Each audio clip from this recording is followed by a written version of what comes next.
Welcome back to the Caspa Silver YouTube channel. So, Caspa delivers. They have now provided an absolute proof that you can now go and verify yourself that the chain is actually not fraudulent, that there was no pre-mine, there was no speed mine, there was nothing of that sort. It was very simply put a fair launch proof of work coin that was launched. So if you don't really know what was going on in this past month, it kind of all started with an individual on Twitter named TL, which is a very um he just he's just been attacking Caspa like crazy, and pretty much if you want to know the backstory behind this, you can go to my previous videos. The card will be up above.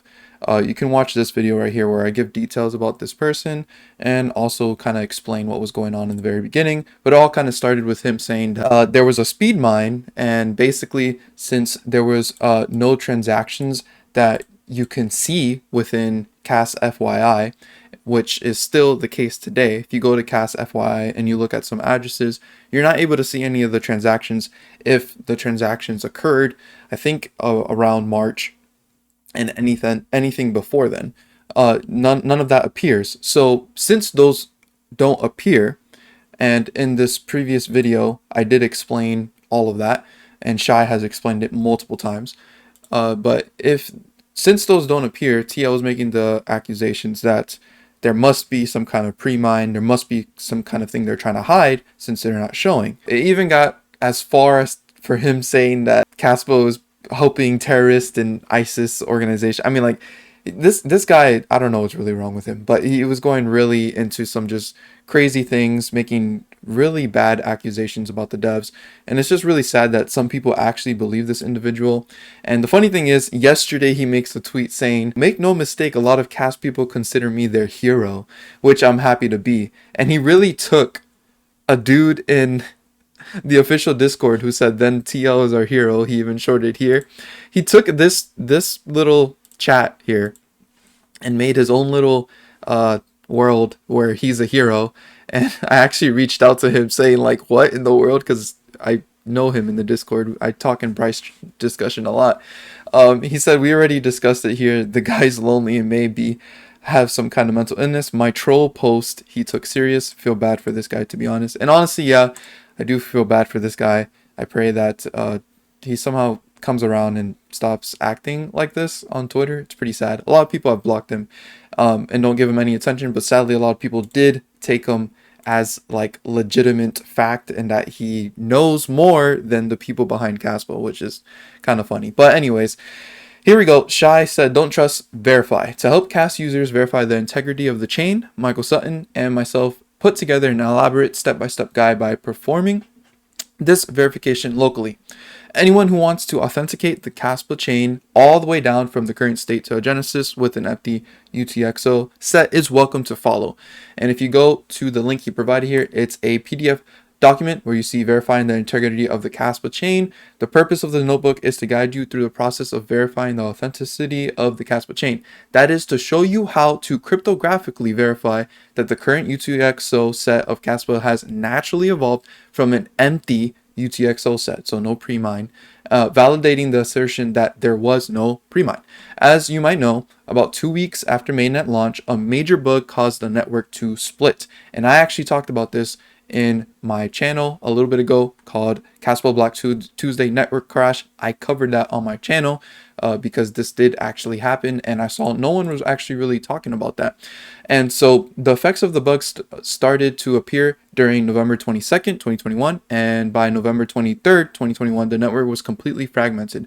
To restart the network after fixing the bug, many users were asked to provide their node data prior to the crash. The devs examined the data to isolate the latest possible block known to the most of the network. The chosen block is this block hash, whose timestamp is this right here. We call this block the checkpoint block. And if you keep going, there's a lot of proofs in here that is even connecting to like the Bitcoin integrity of Bitcoin as a timestamping service. So if you do understand coding and all this kind of stuff, you can come in here and verify it for yourself that what they're saying is actual proven evidence and it's true. But there you go. Now you can prove it. And ultimately, I think this kind of proves the whole point that Jonathan was making in one of his articles, that uh, the trust and verify narrative is kind of funny. And honestly, many people can't even verify this. And now the only people that could are people who are a little bit more intelligent when it comes to coding and understands a lot this more on a deeper level. And then it ends up being that we trust those people. So at the end of the day, you're always trusting somebody. And you should know already that crypto does have its risk. There is no such thing as a perfect crypto. I mean, Caspa had a network crash within the first 2 weeks of its launch, and they had to fix it. And ultimately, it basically made a new Genesis block. But there is no pre-mine. This is now proven here, and people could prove it. And if there was an issue, they would start screaming it on Twitter after looking through this. And again, there is no perfect crypto. Even Bitcoin itself, back in the day, says the day someone created 184 billion Bitcoin. I actually didn't even know about this until someone pointed this out to me, that this did happen.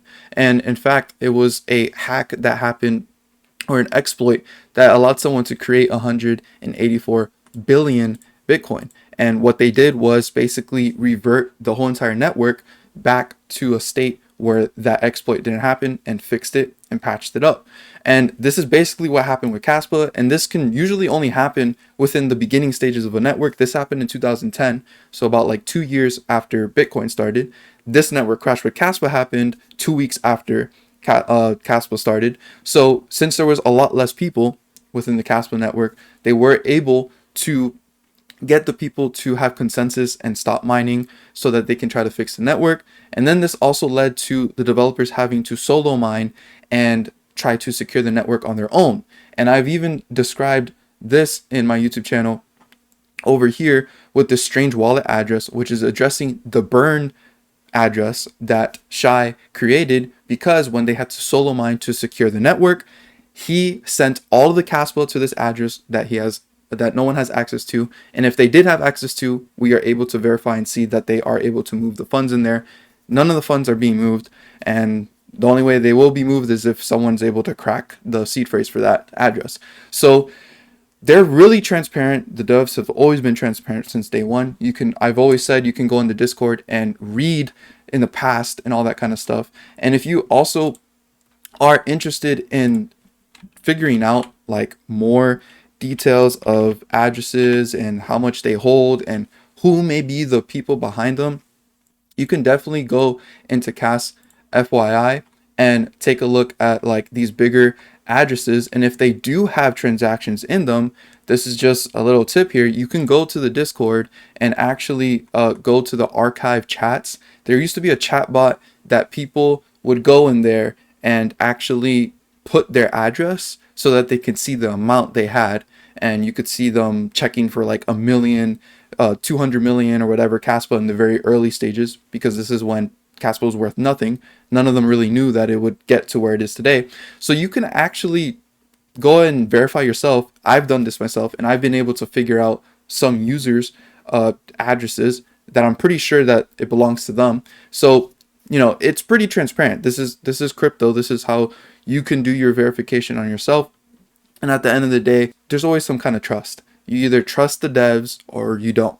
And that just comes with your research and the fundamentals to prove that your investment is valid. So continuing on here, these network crashes that happen with Bitcoin, that happen with Caspa, this is a part of crypto that is a risk. Now, these crashes become a lot less likely as testing continues. Since this crash, Caspa has had no other hiccups for 2 years pretty much, almost now, and it's moving forward. Bitcoin is kind of like the same way. Since that crash, it's pretty much never been hacked, but there has been attacks, but they've never been successful really. So this is just part of crypto, and you have to understand your risk. I've always mentioned in previous videos that Caspa risk right now is the main thing, that it is new technology. So there could be hiccups down the road. Development times could be stalled. You just never know what could happen. So just know that, when you are putting your money into Caspa, you are in a risky asset. And I just personally believe, this is my opinion, that Caspa is a lot less riskier than many other assets in the crypto space. Because if you do watch my introductory video of this channel and everything, you'll understand where I stand within crypto now and why I avoid loads of other crypto. And I'm just very passionate about this coin because it follows a lot of the same principles and fundamentals of Bitcoin. And for me personally, if I'm going to invest into a cryptocurrency, the foundation has to be decentralized money. If it's not decentralized money, then I pretty much don't care for the gains or the possible gains I can make, because to me it's just too risky, and I'm gambling a lot more than actually being able to invest, because I don't feel my investment would even be safe for a year or 2 years or longer down the road. It would pretty much just be like, hopefully this goes up really quick in the short term, and then after that I'm out. And that's not how I feel with Caspa. I feel like Caspa is a way longer term investment. So ultimately, what's missing still are the transaction history within Cas, FYI. Like if I was to go into some of the wallets here, for example, when you go into them, it's kind of empty like this. So this is one thing that's missing.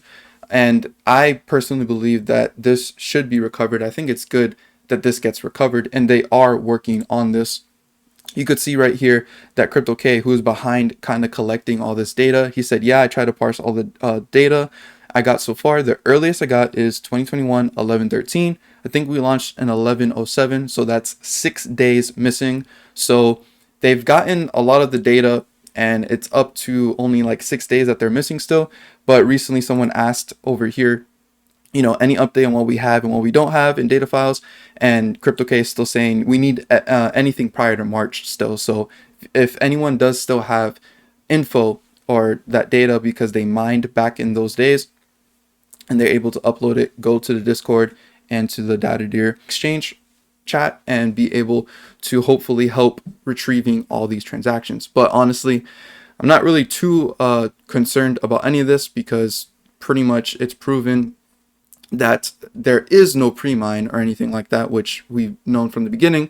And when these transactions do get put on the chain, you can go in there and try to prove something, but again, addresses are always anonymous, so again, you're kind of not really going to be able to prove too much. So either way, the whole point is that Caspa is fair launched, and the whole point is that anyone could have mined it if they wanted to and if they found it, just like Bitcoin. So I think the future for Caspa is really bright. We could see that recently a ton of things have been happening, such as the hash rate has been increasing, meaning that more miners are coming online and the network is getting more secured. The difficulty is rising.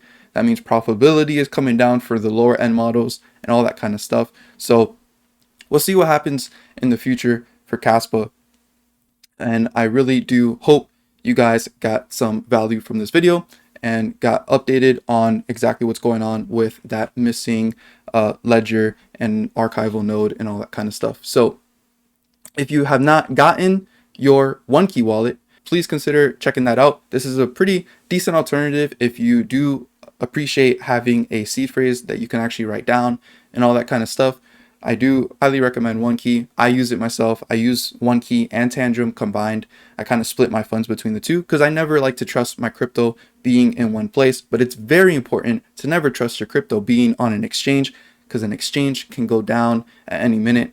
And you don't want to be caught in that, because once you lose your funds on there, there's pretty much no way you're going to get them back. So if you're interested in getting a OneKey, there's a link down below. And with that link, you can get 5% off if you use the code Caspa Silver. You could choose between the classic or the mini and be able to hold your Caspa offline and off of exchanges. I will never recommend keeping your coins on an exchange. So with all that being said, I hope you guys enjoyed the video. Leave a like, subscribe to the channel, and as always, don't be average, be different.